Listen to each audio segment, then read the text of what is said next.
My husband laughed when people called her his work wife. At first, I laughed too.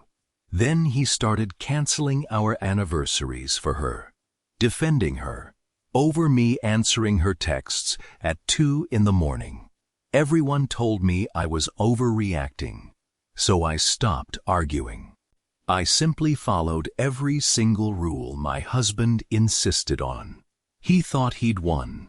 He had no idea that his own rules were about to destroy everything he cared about.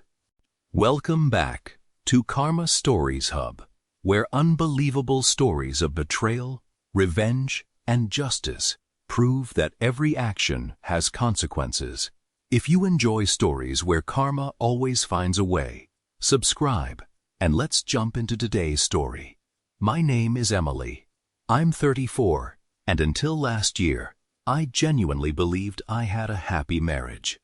Jake and I had been together for 11 years, married for 8. We weren't perfect, nobody is, but we'd built a comfortable life together in Denver.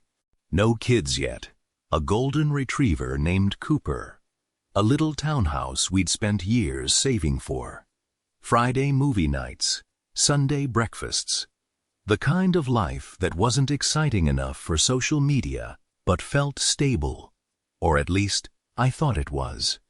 Jake worked as a senior project manager at a large tech company. Long hours weren't unusual. Deadlines happened. Late meetings happened. Business trips happened. I trusted him completely.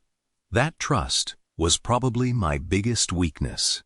Everything changed when his company hired a new marketing director named Vanessa. The first time he mentioned her, it sounded harmless. She's actually pretty funny. A week later, Vanessa and I stayed late finishing a proposal. Then, Vanessa grabbed coffee for the team. Soon, every story somehow included Vanessa. I noticed, but I didn't panic. Adults have coworkers. Adults make friends. That wasn't the problem. The problem was how everyone around them started treating their friendship. One evening, Jake came home smiling. "You'll never guess what happened." "What?" "The team calls Vanessa my work wife." He laughed. I forced a smile. "Oh, it's just a joke, I'm sure." He kissed my forehead. "Don't overthink it." So I didn't. Not yet. A month later, his company hosted a family barbecue. It was my first time meeting everyone, including Vanessa. She was attractive, confident, perfectly dressed without looking like she'd tried too hard. She walked straight toward Jake. "There you are." Before I could even introduce myself, she hugged him. Not a quick coworker hug, the kind where she stayed close just a little too long. Jake didn't seem uncomfortable. He hugged her back. Then he finally looked at me.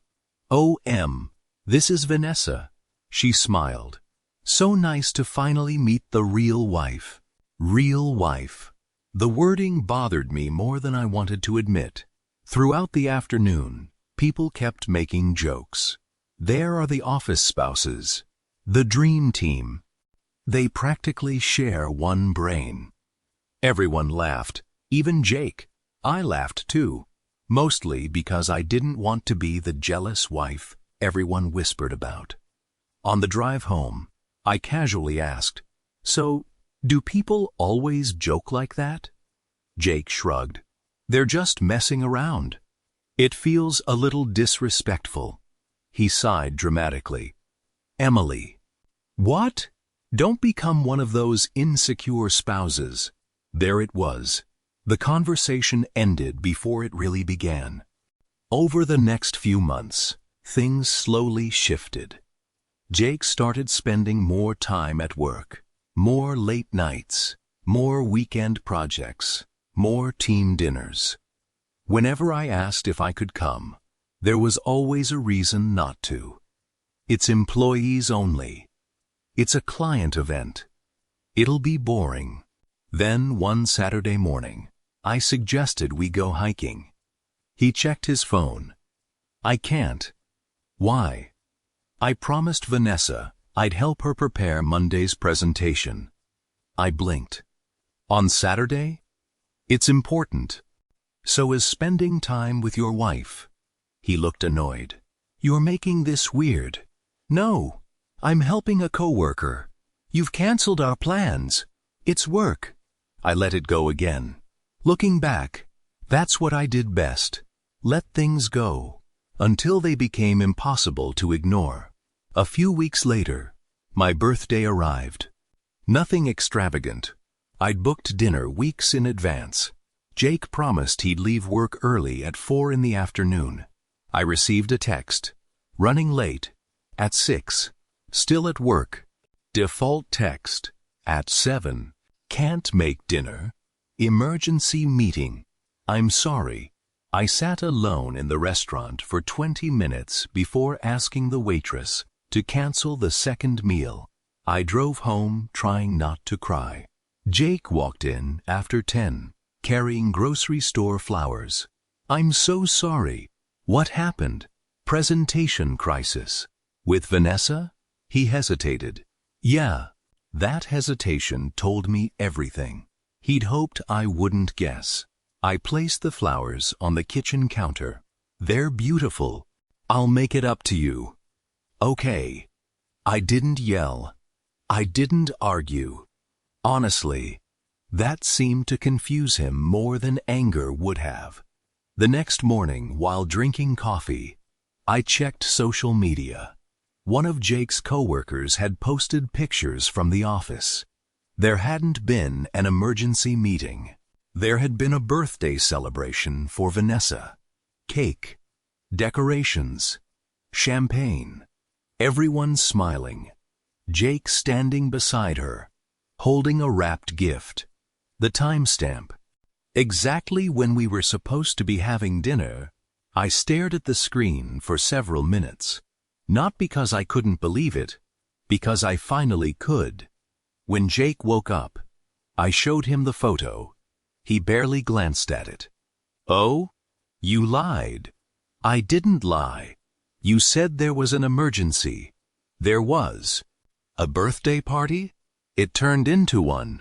You missed my birthday. It wasn't intentional. You bought her a gift. It was from the team. You were smiling. He rubbed his forehead. I can't do this. Do what? This interrogation. I'm your wife. And I came home, didn't I? That sentence echoed in my head all day. I came home, as if I should simply be grateful he'd eventually shown up. That night, I called my older sister, Rachel. She listened quietly, then asked one question. Do you think he's cheating? I don't know.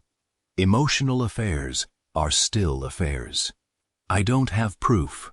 You don't need proof to recognize disrespect. I wanted to disagree. Instead, I cried. The next few months became exhausting. Every concern I raised somehow became my fault. If I questioned Vanessa, I was insecure. If I asked about late nights, I was controlling.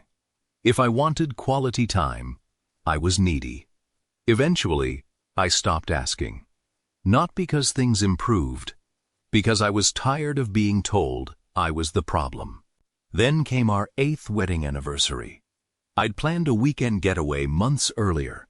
Cabin, lake, no phones, just us. Jake promised he'd requested the time off 3 days before the trip. He walked into the kitchen looking uncomfortable. I have to cancel. I slowly put down the dishes. Why? Critical client meeting. When? This weekend. The weekend you already booked off?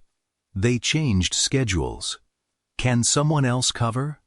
No. I looked at him for a long moment. Is Vanessa going? He frowned. That's irrelevant. It isn't to me. Yes. I nodded once. Okay. He seemed relieved. You understand? I understand perfectly. That weekend, I stayed home alone. Sunday afternoon, one of his coworkers accidentally tagged everyone in a photo album. It wasn't a client meeting. It was a company leadership retreat. There was golf, poolside drinks, luxury hotel rooms, team-building games, and dozens of pictures of Jake and Vanessa standing side by side, smiling, laughing, looking happier than I'd seen Jake in months. When he came home that evening, he looked refreshed. "How was your weekend?" I asked. "It was exhausting," I simply smiled. "I bet." He didn't notice the difference in my voice. Or maybe he didn't care. A week later, something happened that changed everything. Jake was getting ready for work when his phone buzzed on the bathroom counter. Normally, I never looked. Never. But the screen lit up before he grabbed it. "Vanessa. Can't wait until tonight." Just one line. One tiny red heart. Jake rushed over, snatched up the phone, and locked the screen before I could say a word. Then, he looked directly at me, and for the first time in 11 years of marriage, he looked guilty. Jake froze for half a second. It wasn't long. Most people probably wouldn't have noticed. I did. Because guilty people always pause before they start explaining. He forced a laugh. "It's not what it looks like." I looked at him calmly. "I haven't said anything. She sends emojis to everyone. I still haven't said anything." He rubbed the back of his neck. "We're celebrating after landing the Peterson account." "Tonight?" "Yeah. So that's what she's excited about." "Exactly." I nodded. "Have fun." His shoulders relaxed immediately. "You aren't mad?" "Should I be?" He smiled. "Knew you'd understand." As soon as the front door closed, I stood perfectly still in the kitchen. Not crying, not yelling, just thinking. Over the last year, I'd questioned myself more times than I could count. Maybe I was insecure. Maybe I was overthinking. Maybe everyone really was just joking. But that message, combined with everything else, had finally pushed me past denial. I opened my laptop, not to spy, to remind myself that I wasn't crazy. I started making a timeline. Birthday, anniversary, canceled weekends, late-night meetings, business trips, the leadership retreat, the work-wife jokes. Seeing everything written down in one place felt different. It wasn't one isolated incident anymore. It was a pattern. That evening, Jake didn't get home until almost midnight. He smelled faintly of expensive perfume. Not mine. "Long celebration?" I asked. The client wouldn't stop talking. "I see." He kissed my forehead. "I'm exhausted." He went straight to bed. 5 minutes later, his phone buzzed on the nightstand. He was already asleep. The screen lit up. "Vanessa.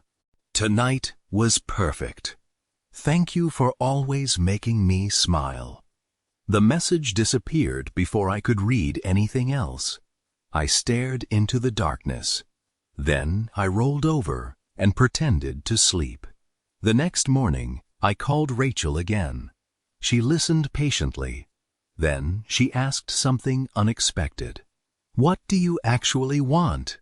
"I want my husband back." "And if he doesn't want to come back?" I didn't answer, because I didn't know. Rachel sighed. "Emily, stop competing with another woman for your own marriage." "I'm not. You are. I'm trying to save it." "No." She paused. "You're trying to convince Jake to value something he already has." That sentence stayed with me all day. A week later, Jake announced another business trip. "Chicago." "How long?" 3 days. "Who's going?" My team.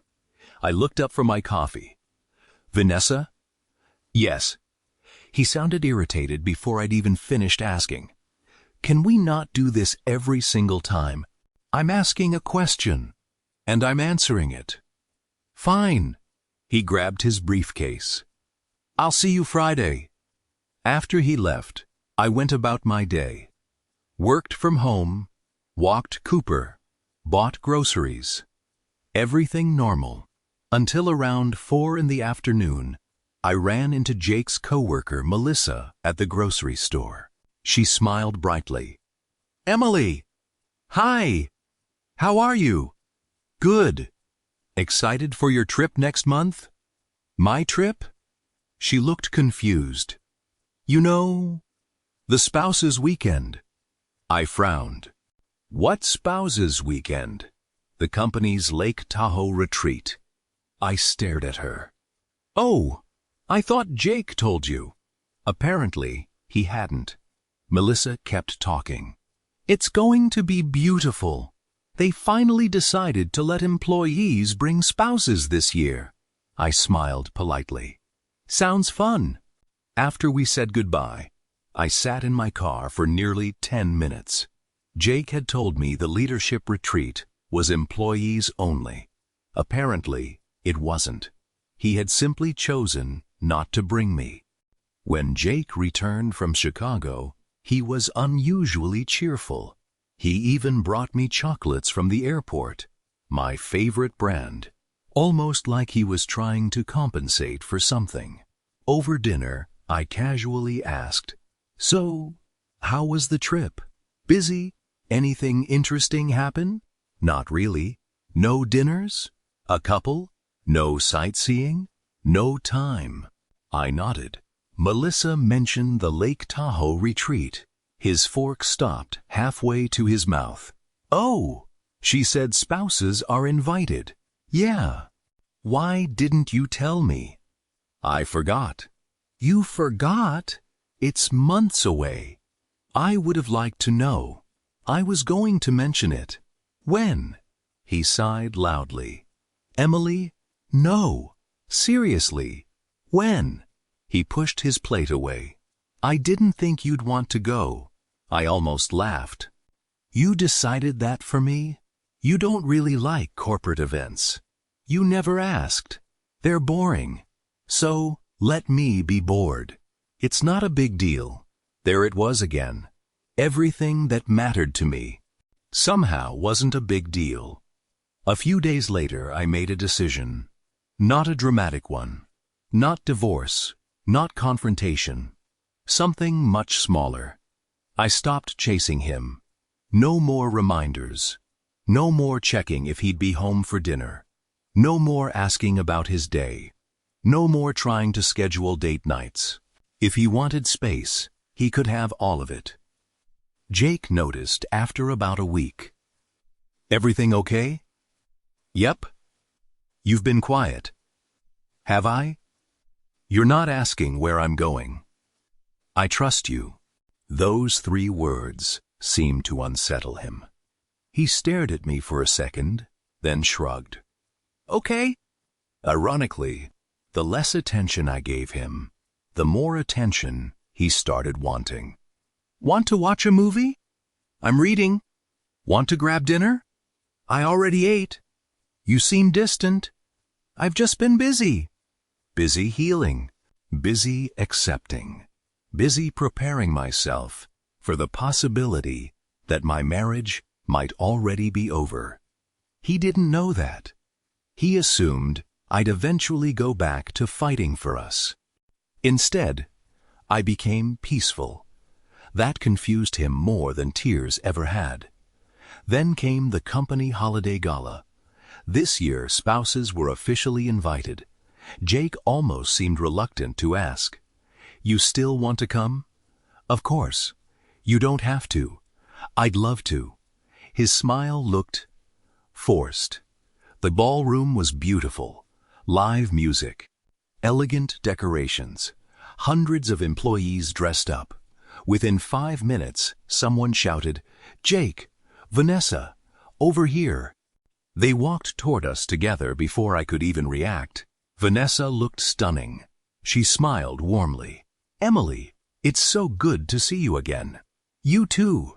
She slipped her arm through Jake's for just a second while laughing at something another coworker said. Such a tiny gesture, so natural, so practiced. Nobody reacted, which told me they'd all seen it before. During dinner, I noticed something else. Jake knew exactly what Vanessa wanted to drink before she ordered. He passed her favorite bread without asking. He remembered details about her vacation, her dog, her parents. Meanwhile, he forgot I'd switched to decaf months ago because caffeine had started giving me migraines when the waiter asked, "Coffee?" Jake answered automatically. "Regular for Emily." I quietly corrected him. "Actually, decaf." He blinked. "Oh, I forgot." "Of course you did." Later that evening, the CEO walked onto the stage. He thanked everyone for an incredible year, then announced several employee awards when Vanessa's name was called for marketing excellence. The room erupted in applause. Before I could even clap, Jake was already standing, cheering louder than anyone else. Vanessa walked onto the stage, accepted her award, then looked directly at Jake. Not the audience, not the CEO. "Jake," she smiled. The kind of smile that carried history. Inside jokes, private moments, unspoken understanding.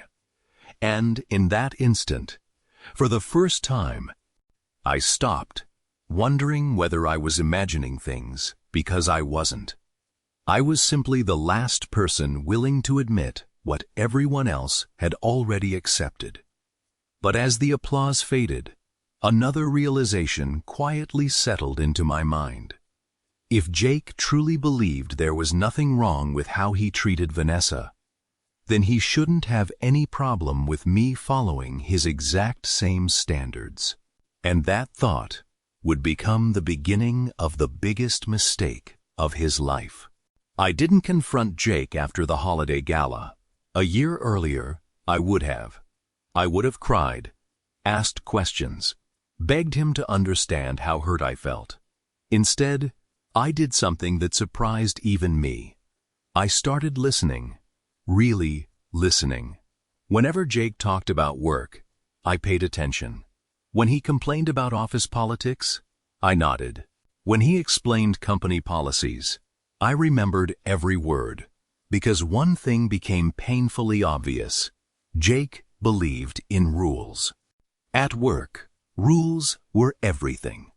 Professional boundaries, chain of command, equal treatment, transparency.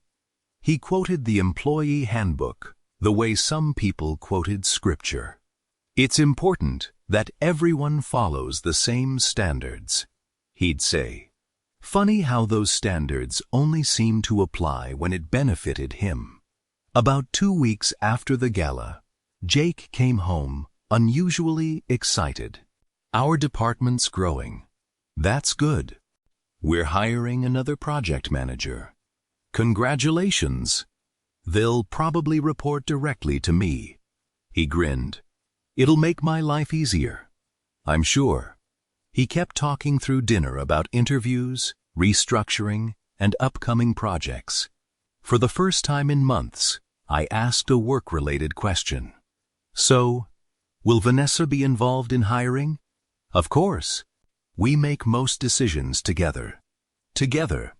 The word lingered in the air. Not the hiring committee, not management, just together. Around that same time, my own company announced a leadership development program.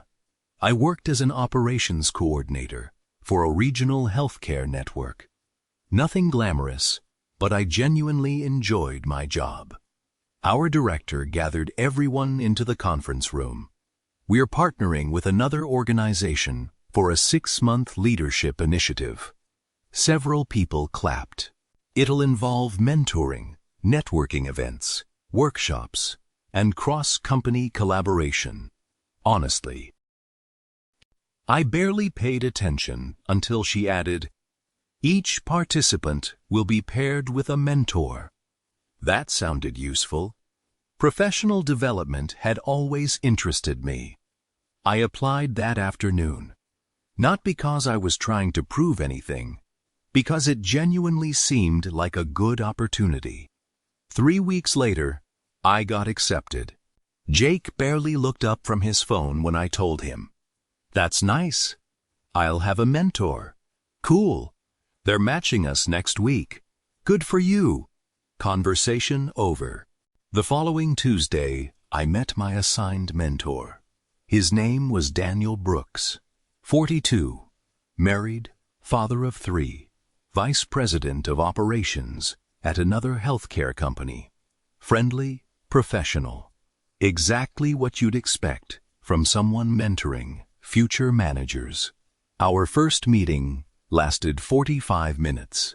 We discussed career goals, leadership challenges, communication styles. At the end, he smiled. "I think you're going to do very well. Thank you. If you ever have questions between sessions, email me." "Will do." That was it. Nothing remotely unusual. That evening, while Jake was scrolling through emails on the couch, I casually mentioned the meeting. "My mentor seems really knowledgeable. What's his name?" "Daniel Brooks." Jake nodded absent-mindedly. "Nice. I'll probably meet with him twice a month." "Sounds good." No reaction whatsoever. Interesting. Over the next several weeks, the leadership program became one of my favorite parts of the month. The workshops were genuinely helpful.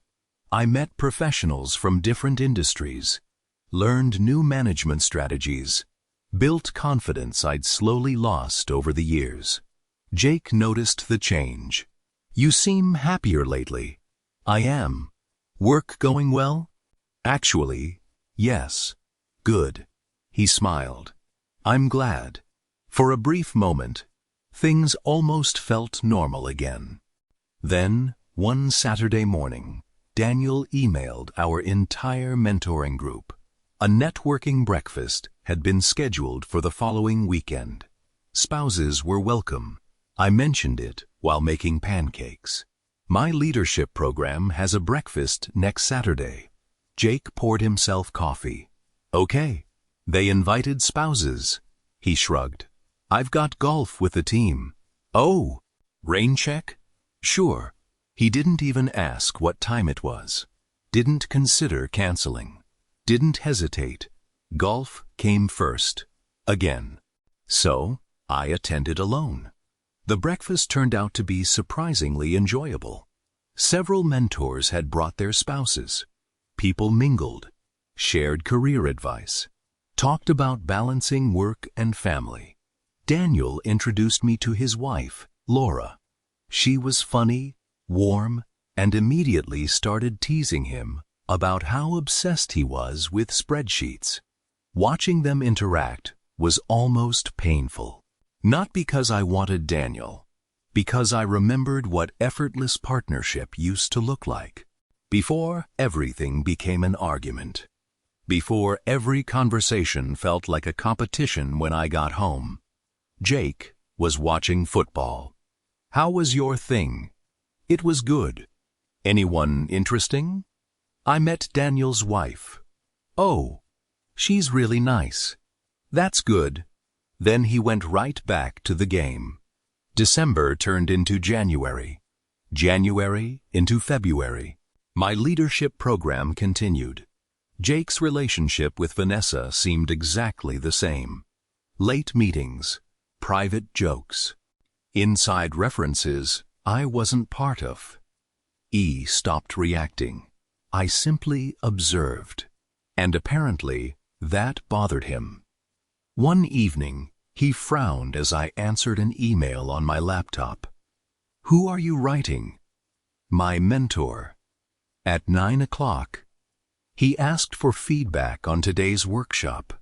Jake looked at the screen a little longer than necessary. What kind of feedback? The workshop. I smiled politely. You okay? Yeah. He sounded distracted. Very distracted. A few days later, my phone buzzed during dinner. Daniel.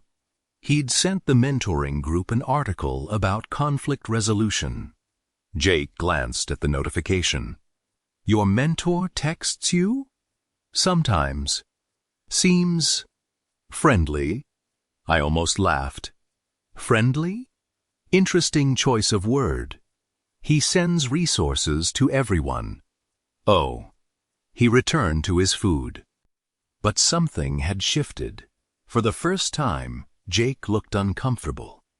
The next Friday, I came home smiling. After work, Jake noticed immediately. Good day? Great. What happened? Our team presentation went really well. Nice. Daniel said I handled the executive questions confidently. Jake looked up. He said that? Yeah. Huh. There was that tiny pause again. Almost invisible, but unmistakable. Jealousy. Just a flicker. Barely there still. It was there. The irony wasn't lost on me. For over a year, I'd listened to endless stories about Vanessa. Every lunch, every late-night project, every compliment, every celebration. Without permission to feel uncomfortable now, after hearing one harmless comment about my professional mentor, Jake suddenly seemed interested. The real turning point happened on Valentine's Day. Jake walked into the kitchen, looking apologetic. I have bad news. I raised an eyebrow. What? I have to work late. Tonight? Emergency rollout. I stirred my coffee. Okay. I know it's Valentine's Day. I know what day it is. I'll make it up to you. I'm sure. He left, looking strangely relieved that I hadn't argued. At 6 that evening, I reheated leftover pasta for one. At 7, my phone buzzed. It was a message from the leadership program's group chat. Someone had uploaded photos from a volunteer event held earlier that afternoon. I smiled while scrolling through them. Then another notification appeared. An Instagram story, posted by one of Jake's coworkers. There was no emergency rollout. There was no crisis. There was a rooftop Valentine's happy hour hosted by the company candles, mocktails, heart-shaped desserts, and in the center of one picture, Jake and Vanessa were laughing over something on her phone, standing shoulder to shoulder, completely unaware they'd been photographed. I locked my phone, set it face down on the table, and finished eating my dinner in silence. When Jake finally came home, close to midnight, he walked in carrying a bouquet of roses. I'm so sorry today got away from me. I accepted the flowers with a small smile. They're beautiful. He leaned in to kiss my cheek. You aren't mad? I looked him straight in the eyes. No, because for the first time since Vanessa entered our lives, I finally understood exactly how I was going to respond. Not with accusations, not with ultimatums, but with complete, unquestioning trust. The same trust Jake had demanded from me all along, and I was about to give him every single bit of it. The following Monday, I made a promise to myself. No more double standards. If Jake believed professional friendships deserved absolute trust, then I would trust him completely, and I would expect exactly the same in return. Nothing more, nothing less. That was the entire plan, at least at first. A week later, Daniel emailed our mentoring group. Congratulations! The final phase of the leadership program will include optional one-on-one coaching sessions. Participants may schedule monthly meetings with their mentors based on availability. Optional. Not required. I almost ignored it. Then I remembered Jake's words from months earlier. It's important to build professional relationships. Networking matters. Sometimes work comes first. Those were his rules, not mine. So I scheduled a lunchtime coaching session. That evening, I mentioned it while we were cleaning up after dinner. I booked another meeting with Daniel. Jake rinsed a plate. Oh? Next Wednesday. What for? Career planning. He nodded slowly. Where? The cafe across from his office. He stopped washing dishes. Just you two? Yes. Couldn't you do it over Zoom? I could. I dried another plate. But it's easier in person. Silence. Finally, he shrugged. Makes sense. His voice sounded casual. His shoulders did not. Wednesday arrived. Daniel and I spent an hour discussing leadership goals, salary negotiations, and long-term career planning. He gave me practical advice, suggested a few books, encouraged me to apply for an upcoming management opening. Before we left, we shook hands. That was it. Completely ordinary. As I walked to my car, I realized something strange. I hadn't thought about Vanessa once during the meeting, because healthy professional relationships didn't require secrecy. When I got home, Jake asked immediately, "How'd it go?" It was productive. What'd you guys talk about? Career stuff. For an hour? I smiled. We lost track of time. He nodded. Then he changed the subject. The next morning, my phone buzzed while I was making coffee. A message from Daniel. Great conversation yesterday. Let me know when you're ready to practice interview questions. I smiled. Professional, helpful. Exactly what mentors were supposed to do. Jake walked into the kitchen just as I locked my phone. Who was that? Daniel. What do you want? He sent interview resources. Oh.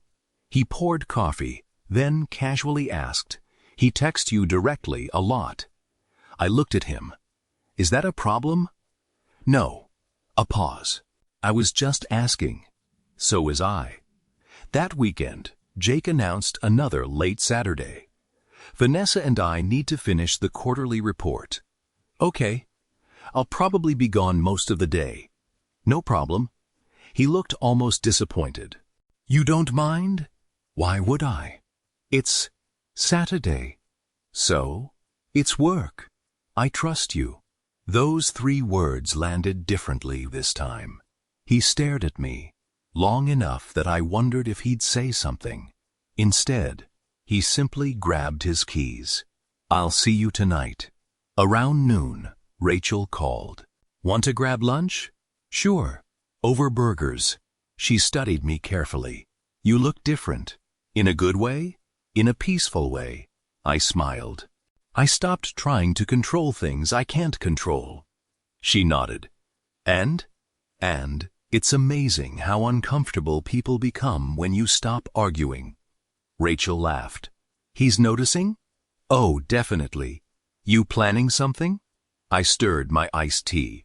I'm following his example. What does that mean? It means I'm finally respecting his boundaries. She raised an eyebrow. I don't think that's the whole story.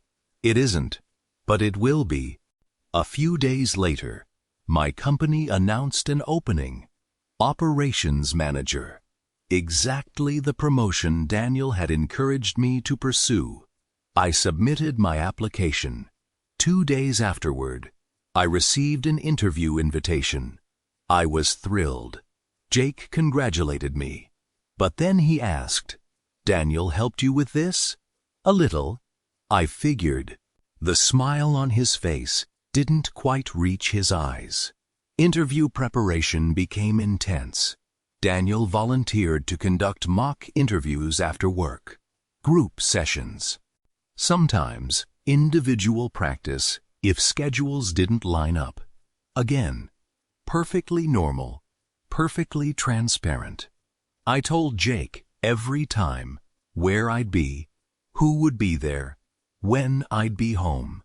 Information he'd never offered me regarding Vanessa. One Thursday evening, I mentioned another coaching session. I'm meeting Daniel tomorrow after work. Jake looked up from his laptop. Again? Interview prep? Seems like you guys spend a lot of time together. I blinked. Do we? I don't know. He closed the laptop. Just more than I'd expect. I couldn't help it. I smiled. What? Nothing. No. Seriously. It's just interesting.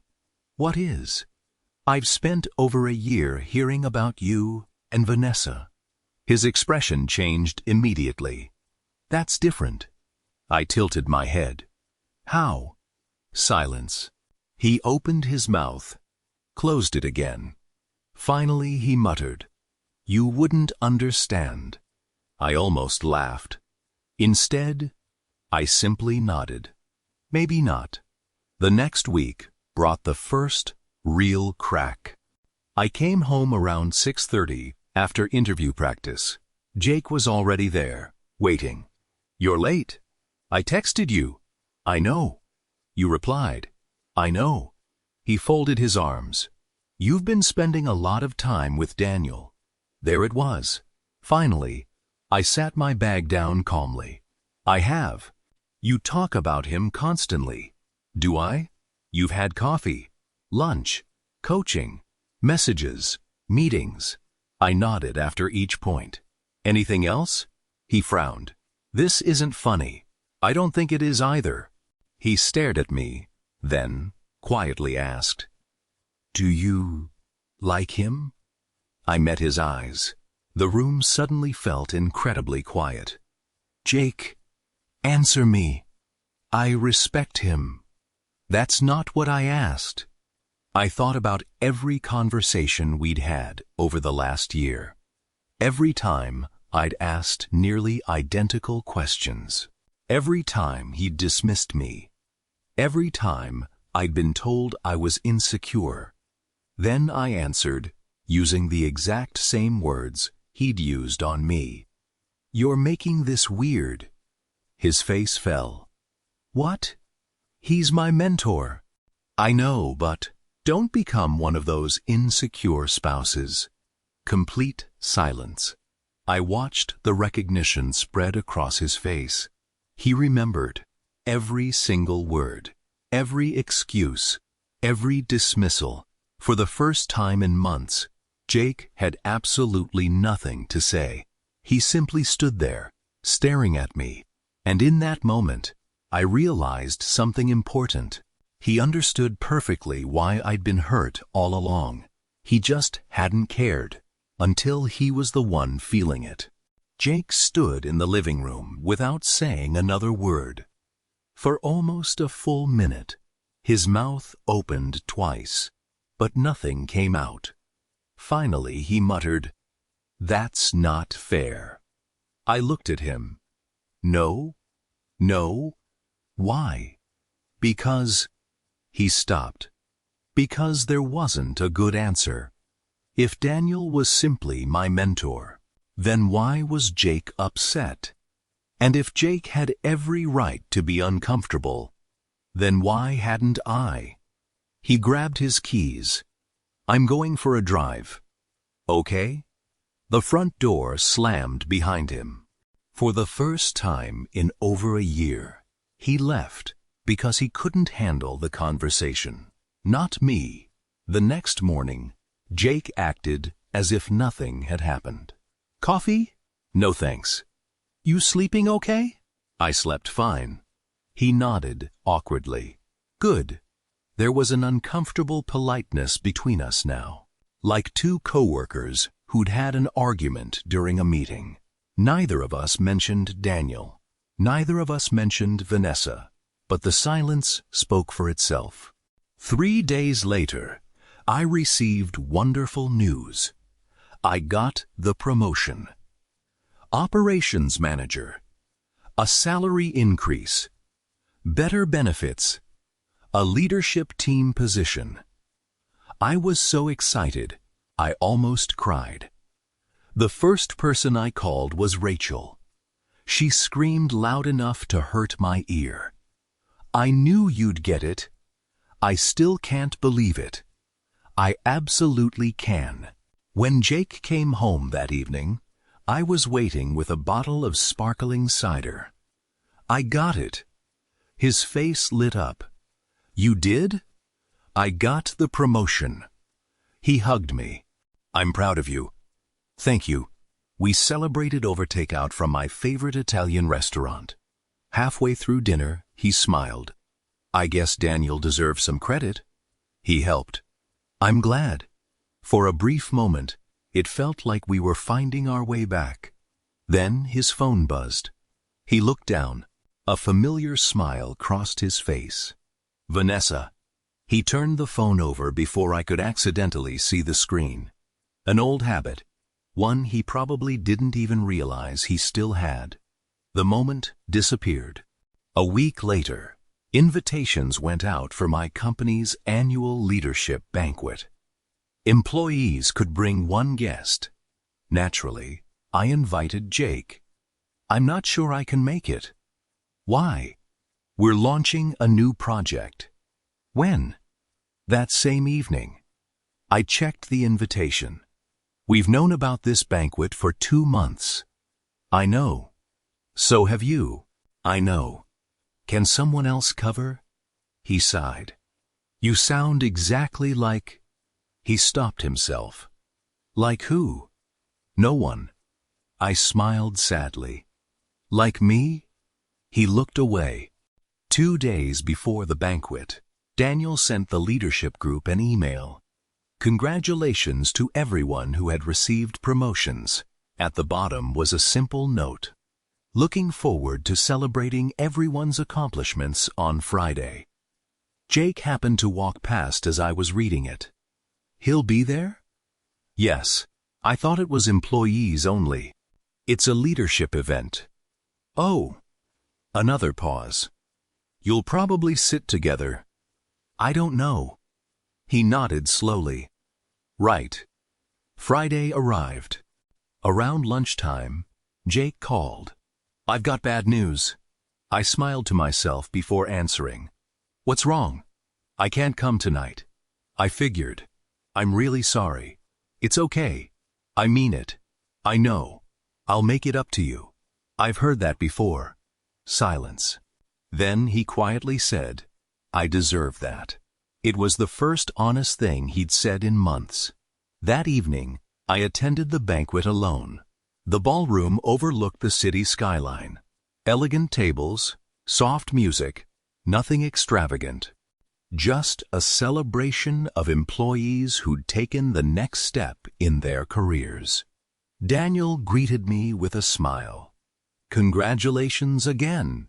Thank you. You earned it. His wife Laura was there too. She hugged me. We've heard so much about your hard work. I hope only good things. Only good things. We laughed. The three of us spent most of the evening talking with other managers. Exactly what professional networking looked like. Open, public, respectful. At one point, someone from another department jokingly said, So, Daniel, Emily's your work wife now. The table laughed. Before I could even react, Daniel answered immediately. No chance. He smiled warmly. My wife would fire me. Everyone laughed again. Then he added, Emily's a talented manager, and I'm proud to be her mentor. That's where it begins and ends. Laura squeezed his hand. I appreciate that answer. So do I, Daniel replied. The conversation moved on, but I couldn't. Because of how easy it had been. No awkwardness, no mixed signals, no lingering hugs, no secret smiles, just a clear boundary stated without hesitation. I sat there wondering why my own husband had never been willing to do the same. When I got home around 10, Jake was sitting alone in the living room. The television was off. He looked nervous. How was it? It was nice. Did you have fun? I did. Who'd you sit with? Several people. And Daniel? Yes. Jake nodded, then quietly asked, was his wife there? She was. Another long silence. Finally, he whispered, I've been thinking. About? You. Our marriage. Okay. And? He swallowed hard. I think I owe you an apology. I didn't interrupt. I kept telling myself, Vanessa was just a friend. He rubbed his hands together. Maybe she was. Maybe she wasn't. But that isn't really the point anymore. He looked directly at me. The point is, I stopped caring how my behavior made you feel. For the first time in a very long time, he wasn't defending himself. He wasn't making excuses. He wasn't accusing me of being insecure. He simply looked ashamed.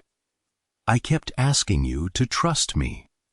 He continued, but I never gave you the same respect. I listened quietly, and the second I thought another man might become important in your life, he laughed bitterly. I turned into exactly the person I'd been criticizing. I nodded once. Yes. He closed his eyes. I finally understand. I finally understand. I wanted to believe him. Part of me really did, but another part remembered every birthday, every anniversary, every lonely dinner, every tear I'd cried, while he insisted I was imagining things. Understanding was a start. It wasn't the finish line, and Jake still had no idea that the biggest consequence of his choices wasn't going to come from me. It was about to come from somewhere he never expected. Jake's apology lingered in the air for several days. He didn't mention Vanessa. I didn't mention Daniel. For the first time in over a year, our conversations weren't arguments. They were careful, almost fragile, like we were both afraid one wrong sentence would shatter whatever was left of our marriage. I appreciated the apology. I really did. But apologies are easy. Changed behavior is much harder. I decided not to judge Jake by what he said. I'd judge him by what he did next. The first change came sooner than I expected. The following Tuesday, Jake called around 5. I'm leaving work. I checked the clock. Everything okay? Yeah. No late meeting? No. I figured we could have dinner together. I smiled despite myself. I'd like that. He was home by 6. No phone glued to his hand. No distracted texting under the table. Just the two of us, eating tacos in our kitchen. It felt normal, comfortably normal. I'd missed that. Then, on Thursday evening, his phone buzzed. The screen lit up on the coffee table. Vanessa, calling. Jake looked at it, then looked at me. Without saying a word, he declined the call. A second later, another notification appeared. Can you call me? It's important. He sighed. I should probably answer.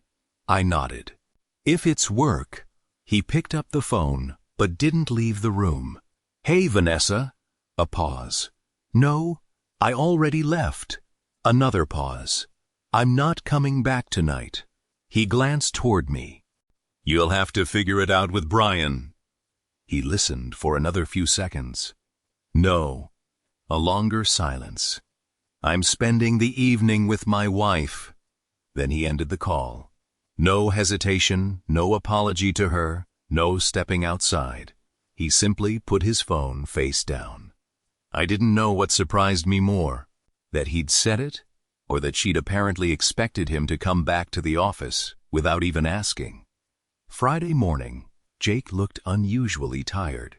"Everything okay?" He nodded. "Vanessa's upset." I gathered. She thinks I'm abandoning the team. I raised an eyebrow. "By going home after work?" He gave a humorless laugh. "When you say it like that, that's what happened." He rubbed his forehead. I didn't realize how much I'd blurred the lines. I stayed quiet. I kept saying yes to everything. Why? I don't know. He stared into his coffee. Maybe because it felt good to be needed. That was probably the most honest answer he'd given me. People don't drift into emotional entanglements overnight. They drift because someone keeps making them feel important. The following week, another surprise arrived. Jake came home carrying a thick binder. "What's that?" "Our employee handbook." I blinked. "Why?" I actually read the section on workplace relationships. I couldn't help smiling. "And?" He laughed at himself. "There are about 20 things I should have handled differently." "I see. We're required to avoid relationships that create favoritism, or even the appearance of favoritism." "Interesting." "Very." He looked embarrassed. I spent a year pretending appearances didn't matter. Monday morning, he asked an unexpected question. "Would you want to have lunch this week? During work?" "I'll drive to your office." "You don't have meetings?" "I move them." I searched his face. "Really?" "Really. We had lunch Wednesday. Nothing fancy. A sandwich shop halfway between our offices." Halfway through the meal, he looked around and smiled. "I forgot how much I enjoy talking to you." The words should have made me happy. Instead, they made me sad. Because somewhere along the way, he'd forgotten that too. Things at his office, however, were becoming less peaceful. I noticed because Jake actually started telling me the truth. One evening, he dropped onto the couch with a heavy sigh. "Bad day?" "You could say that." "What happened?" He hesitated. "Vanessa." I waited. "She got angry because I wouldn't stay after work again." "What did you say?" I told her I already had plans. "With me?" "Yes." "And?" He gave a tired smile. "She said I wasn't as dedicated as I used to be." I let that sentence hang between us. Finally, I asked, "What did you tell her?" I said my priorities had changed. Another week passed. Then another. The late nights almost disappeared. Weekend work became rare. For the first time in over a year, we actually spent a Saturday hiking together. As we reached the overlook, Jake quietly said, "I missed this." So did I. He looked out over the mountains. "I don't think I realized what I was giving up." "No. You tried to tell me." "I did. He shook his head. "I kept hearing criticism instead of pain." That Sunday afternoon, Rachel came over for coffee. Jake was outside grilling burgers. She watched him through the kitchen window. I haven't seen him smile like that in a long time. "Me neither." She lowered her voice. "Do you trust him?" I thought carefully before answering. "I'm starting to." "Starting? Trust isn't a light switch." She nodded. "No, it's rebuilt one decision at a time." Just when I thought things might actually be getting better, Jake came home early on a Thursday, much earlier than usual. He wasn't carrying his laptop. He wasn't answering emails. He looked shaken. "What happened?" He loosened his tie and sat heavily at the dining table. "We had a meeting with Human Resources." My stomach tightened. "Why?"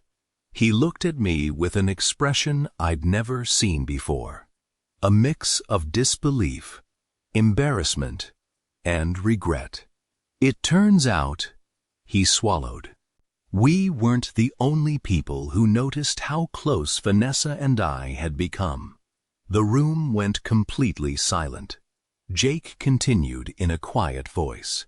Someone filed a formal complaint. For several seconds, neither of us spoke. The only sound in the house was Cooper's tail thumping against the floor as he wandered into the kitchen, completely unaware that our lives had just shifted again. I slowly sat across from Jake. A complaint? He nodded. Anonymous.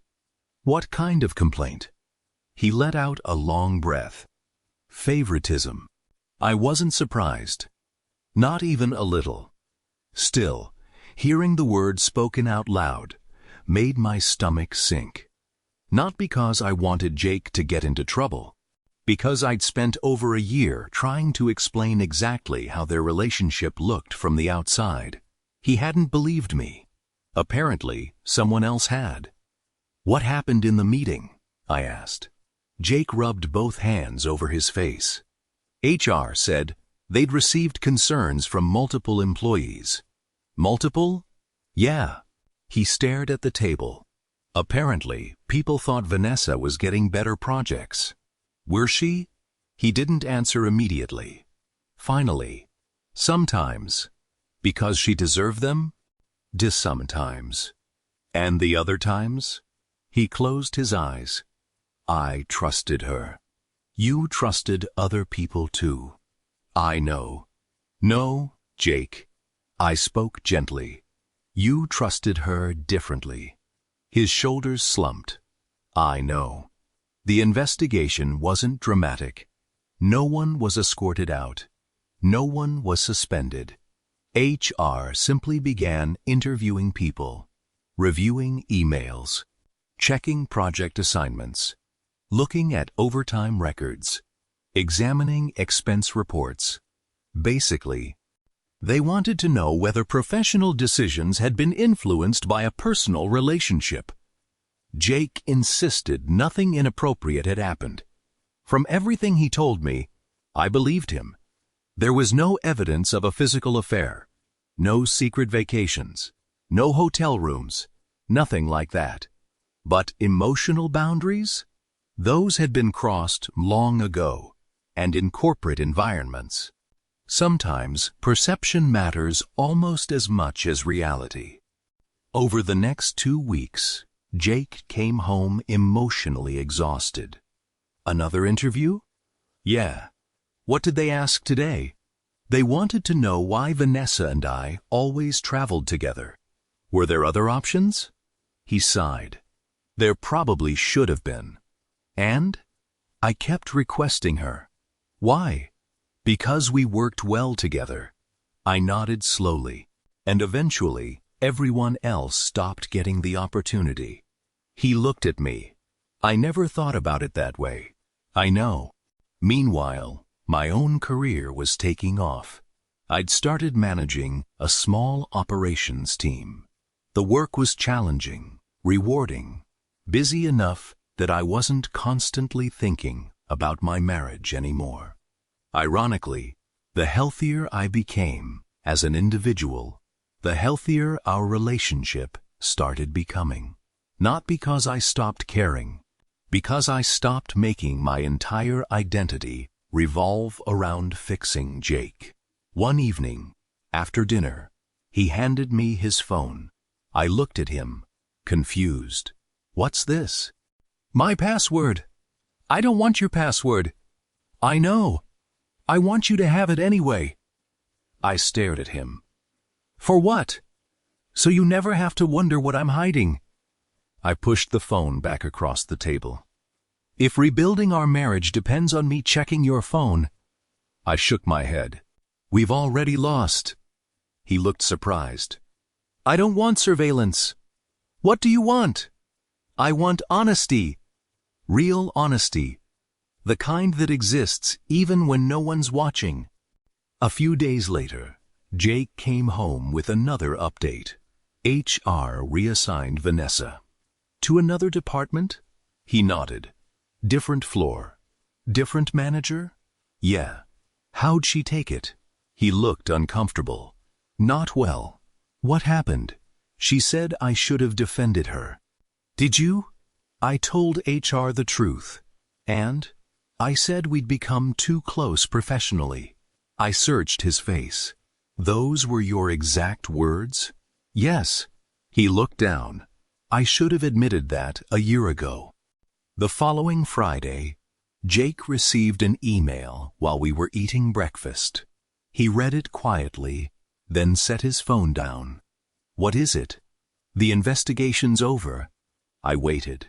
They didn't find misconduct. I exhaled slowly. But he gave a sad smile.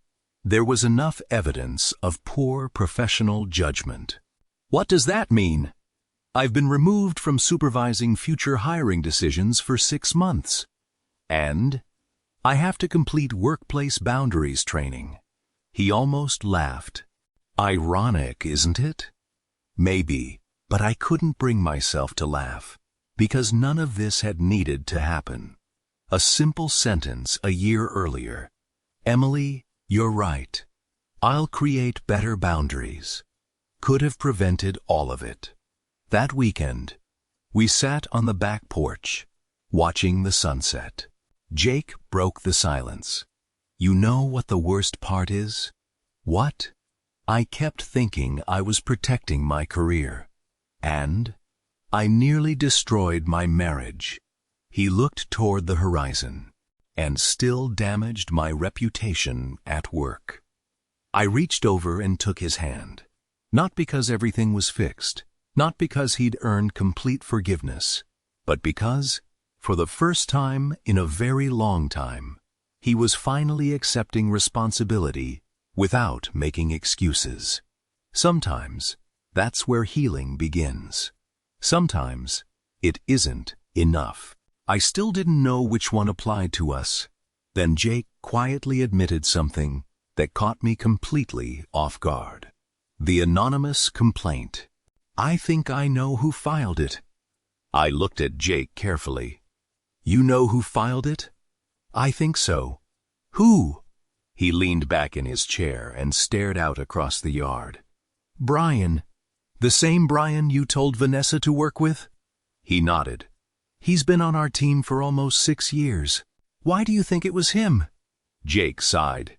Because I never realized how often I overlooked him. That answer surprised me. I thought you said he was one of your strongest employees. He is. So why overlook him? Jake was quiet for a long time. Finally, he admitted. Because whenever a big project came in, I picked Vanessa. Every time? He looked ashamed. Almost. Over the next hour, Jake told me things he'd never mentioned before. Brian had applied twice for leadership opportunities. Both times, Jake had recommended Vanessa instead. Brian had volunteered for a conference in Seattle. Jake had sent Vanessa. A high-profile client wanted a dedicated project lead. Jake immediately chose Vanessa. Not because Brian wasn't qualified, because Jake automatically trusted Vanessa first. I honestly believed I was making the best business decision. Were you? Sometimes. And the other times, I didn't even consider anyone else. He shook his head slowly. That's favoritism. Not intentional, but favoritism all the same. Monday morning, Jake walked into work, knowing things wouldn't be the same. That evening, he came home looking emotionally drained. How was today? Awkward. Because of the investigation? Yeah. He loosened his tie. People are polite, but they're different. What do you mean? They don't joke with me anymore. No more work-wife comments. He gave a humorless smile. No, none. Apparently, HR had made it very clear that those jokes were inappropriate, funny. For over a year, I'd been told they were harmless. Now, suddenly, everyone agreed they weren't funny after all. A few days later, Jake asked if we could have dinner out. We ended up at the small Italian restaurant where I'd spent my birthday alone the previous year. As soon as I recognized it, I stopped walking. Jake noticed immediately. "I know. You brought me here." "I did." He looked genuinely upset. I almost turned the car around. "You should have." "I wanted to." "Then why didn't you?" "Because," he swallowed, "I owed you this." We sat at the exact same table, where I'd cried quietly into a glass of water while waiting for a husband who never came. The waitress wasn't the same. The menu had changed. Everything looked different, except the memory. Jake looked around the restaurant. I kept thinking about this place after HR started asking questions. I stayed silent. I realized his voice cracked slightly. "You were sitting here by yourself while I was celebrating someone else's birthday." He covered his face with one hand. "I can't believe I did that." Neither could I, but unlike a year ago, he wasn't defending it. He wasn't minimizing it. He was finally seeing it through my eyes. Halfway through dinner, he reached across the table. "I'm not asking you to forgive me tonight." I looked at him. "I'm asking if you'll let me earn it." That was a much better question. Because forgiveness isn't something someone gets simply because they apologized. It's something built over time.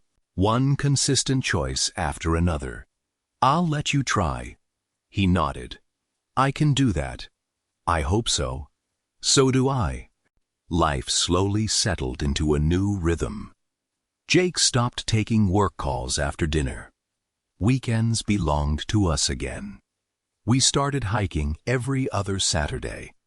Movie nights came back. We even signed up for a cooking class together. Nothing dramatic, just ordinary moments. The same ordinary moments we'd stopped protecting. About 3 months later, I received an unexpected email from Daniel. He was retiring from the mentoring program after accepting a position in another state. Our entire group organized a farewell lunch. Laura came too. At the end of the meal, Daniel handed me a small notebook. Inside the front cover he'd written, "Never confuse being appreciated at work with being valued at home. Protect both." I smiled. "Thank you." He shook my hand. "No," he smiled back. "Thank you for reminding me why healthy boundaries matter." I frowned. "What do you mean?" He laughed. "After meeting you and hearing some of your experiences," he glanced affectionately toward Laura, "I became even more intentional about protecting my marriage." Laura squeezed his arm. Best decision he ever made. Jake had come to pick me up afterward. When Daniel introduced himself properly, the two men shook hands. There was no awkwardness, no jealousy, no tension. Just mutual respect. On the drive home, Jake was unusually quiet. Finally he said, "I owe that man an apology." "Why?" "Because I turned him into the villain in my head." I smiled softly. "He never was." "I know." 6 months after the HR investigation, Jake received another performance review. His manager called him into the office. When he came home that evening, he looked relieved. "Good news?" He smiled. "They restored my hiring responsibilities. Congratulations." "But," he laughed, "they also gave me one piece of feedback." "What was it?" He grinned sheepishly. "Your technical skills were never the problem. Your boundaries were." I couldn't help laughing.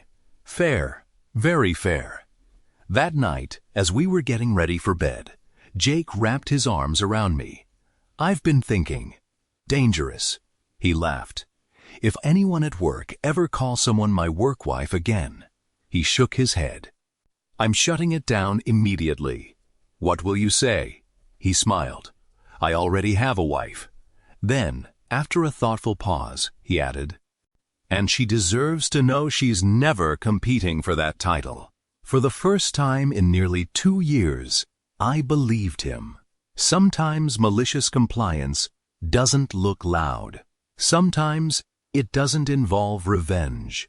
Sometimes the most powerful lesson is simply holding someone to the exact standards they demanded from you. Jake wanted unconditional trust. I gave it to him, along with the expectation that he would live by the same rules. In the end, he learned that the biggest mistake of his life wasn't choosing a so-called work wife. It was believing his real wife would accept being treated like second place forever.